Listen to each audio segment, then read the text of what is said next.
An easy 3-minute party appetizers with only 3 ingredients where no baking and no cooking is required. How does that sound? These cranberry brie on crackers are so easy to make and make such a perfect appetizer for any party. Here are some brie which I have cut into smaller chunks, and you can use any creamy cheese of your choice. I'm going to put them on these flavored crackers. These are black pepper flavored and amazing.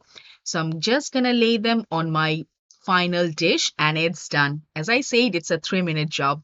Now you put the brie on top and you can cut them on any shape as you desire. Step 2 is done, and finally it's time to put on some cranberry preserve, which you can just buy from the store and then just put them on and it's all ready. I promised it's a 3 minutes appetizer and it is one. For more appetizer recipes like this or other cooking videos, subscribe to my channel to stay connected. You can also follow me on Instagram at boobliesworldcuisine.com. Thank you everyone and bye.